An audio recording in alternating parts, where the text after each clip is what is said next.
Vincent Duluc, j'ai l'impression que ce médiateur, il a quand même beaucoup de travail, parce que c'était fin mars, c'était décalé au 10 avril. Il y a ces pertes-là ici, il y a les clubs qui jouent pas vraiment le jeu, il y a Vincent Labrune qui est au milieu. Vraiment, là, c'est un capharnaüm total. Hein. Ouais, il a beaucoup de travail parce que c'est devenu injouable, parce que DAZN, effectivement, c'est très compliqué. Ils ont le sentiment quand même de s'être fait avoir. Alors c'est un peu plus compliqué que ça, mais tous les torts ne peuvent pas être à DAZN, loin de là. Le vrai problème, c'est que ça montre, d'une part, la perte complète de valeur de la Ligue 1. C'est-à-dire que si quelqu'un qui met cette somme perd 250, c'est-à-dire que la Ligue 1 vaut 150. Quoi.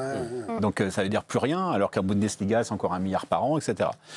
Donc pour moi, la gouvernance actuelle de la Ligue, elle devrait s'effacer et puis on devrait passer à la suite. Donc on en est au moment où il faut que Vincent Labrune s'en aille. C'est maintenant, là, on est le 8 avril. Dans n'importe quelle structure qui serait à peu près démocratique et soumise aux résultats, il serait obligé de partir. Qui puisse rester, ça me paraît complètement sidérant.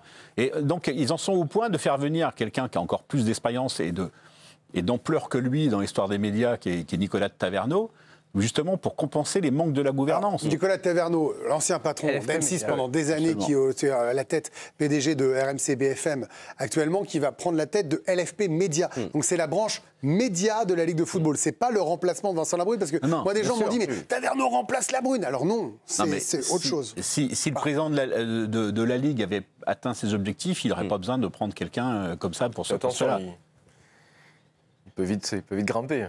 Ouais, non, c'est encore autre chose, parce que je ne sais pas si c'est... je ne me permettrai pas de parler en son nom, mais LFP Média, c'est aussi déjà pour renouer un dialogue avec quelqu'un qui est un grand professionnel de la télévision, voilà, qui a plus que fait ses preuves. Là, quand même, moi, je suis... Est-ce qu'il faut s'inquiéter pour l'écran noir du foot français, Benoît? Est-ce que là, on va se dire qu'à un moment, on n'aura même plus sur une appli et même plus à la télé du foot français? Est-ce qu'on y va tout droit? En fait, c'est un éternel débat qu'on a depuis le début de saison. Et puis à chaque fois, on dit bon, peut-être que ça va aller mieux. C'est de pire en pire. En fait, c'est de pire en pire. C'est ça qui fait vraiment peur. Et au-delà de tout ça, c'est que on a l'impression qu'il n'y a pas de solution en fait. Quelle va être la solution? Est-ce qu'il y a quelqu'un qui va poser beaucoup d'argent? Est-ce que la gouvernance va partir? On n'en sait rien. Et on a l'impression que la Ligue 1 meurt à petit feu en fait. Chaque semaine, on a des débats. Qu'est-ce qui va se passer? Est-ce qu'il va y avoir un écran noir? La solution, c'est quoi? C'est créer sa chaîne? Est-ce qu'on va devoir en arriver là? Johan Rioux? Moi, il y a un truc que je ne comprends pas, c'est que pendant des décennies, le foot français, la plupart des matchs, n'étaient pas diffusés. Alors je sais très bien qu'aujourd'hui, ça a évolué l'économie. Alors il n'y avait pas de réseaux sociaux, il n'y avait pas de portable. Et je vais même vous dire, à l'époque, on faisait du feu avec des silex. Non, mais que la situation est tellement catastrophique et que d'ailleurs, il y a beaucoup de gens aussi, il faut dire la vérité.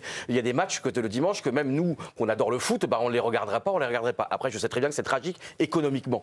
Mais moi, je dis par exemple que la Brune, c'est catastrophique évidemment, mais les présidents de clubs et les clubs, quand tu penses par exemple que DAZN demande des choses qui ne sont pas très compliquées, d'ouvrir un peu les vestiaires, de faire des reportages un peu inside, de montrer. Mais même ça, et ça, moi, je suis fou, je suis tellement en colère, j'ai envie de m'énerver. C'est comment? Parce que moi, je veux bien, parce que pour moi, les principaux coupables, c'est aussi les présidents là, qui sont totalement écervelés, qui savent pas. Tu te rends compte, on leur demande DAZN de temps en temps, est-ce qu'on pourrait avoir tel jour en interview quelques minutes? Est-ce qu'on pourrait faire un reportage un peu? Est-ce qu'on peut aller dans le vestiaire 30 secondes? Est-ce qu'on peut avoir? Mais ils reçoivent la plupart du temps, il y a 3-4 clubs.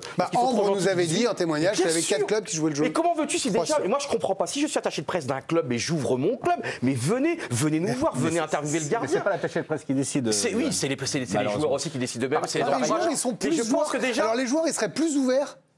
Et moi, je trouve que déjà, les clubs, quand tu es dans le pétrin, le foot français dans un pétrin, pas possible. Mais déjà, ouvre-toi à ceux qui déjà quand même acceptent de diffuser tes matchs qui sont la plupart irregardables. Johan, tu as raison, mais juste la petite nuance, c'est qu'il perdrait quand même entre 200 et 250 millions, même si les portes étaient ouvertes. Oui, non, mais là, je parle bien sûr, parce que le problème. Oui, mais si vous aviez construit quelque chose au début en disant, on vous emmène dans les vestiaires, je leur demande pas d'être dans les vestiaires à la LeBron James. Je rappelle que LeBron James, qui est comme sans doute LeBron James, qui est une des 3 plus grandes stars sur la planète sport au monde depuis 20 ans, tous les soirs de défaite, quand il en prend 20 ou qu'il prend une remontada de Chicago, et ils sont dans son nez, il est en serviette, et il lui pose la question et il joue le jeu.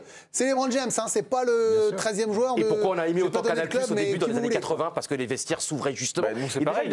Comment? Nous, à l'époque où je jouais au Girondins de Bordeaux 2010, on avait toujours les caméras qui venaient. Moi, j'étais dans le paddock. Qui venaient dans le vestiaire. Benoît, j'étais dans le paddock. Tout le temps dans le vestiaire. Ça jouait le jeu, on était contents. Souvent, l'équipe qui gagne, il y avait les caméras qui venaient, on faisait le cri de guerre, le président, voilà, hop. Et tu avais les caméras et ça faisait partie du folklore. Mais là, on fait ce procès-là. Mais c'est vrai.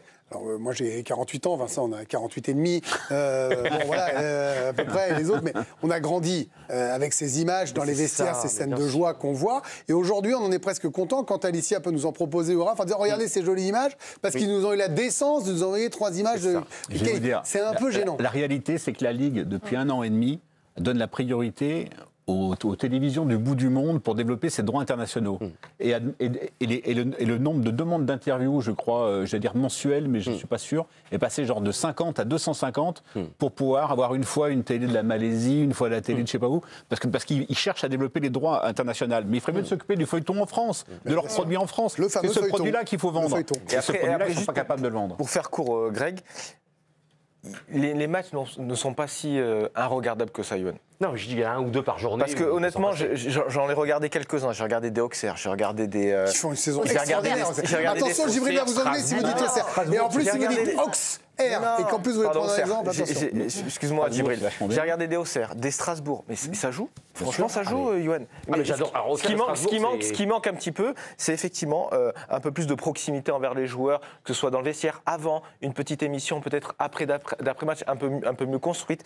Il manque un peu tout ça. Vous voyez quand même que j'ai été sympa. J'ai dit que c'est Alicia qui prenait tout l'argent et pas Charlotte. Qui a fait ses très cher aussi.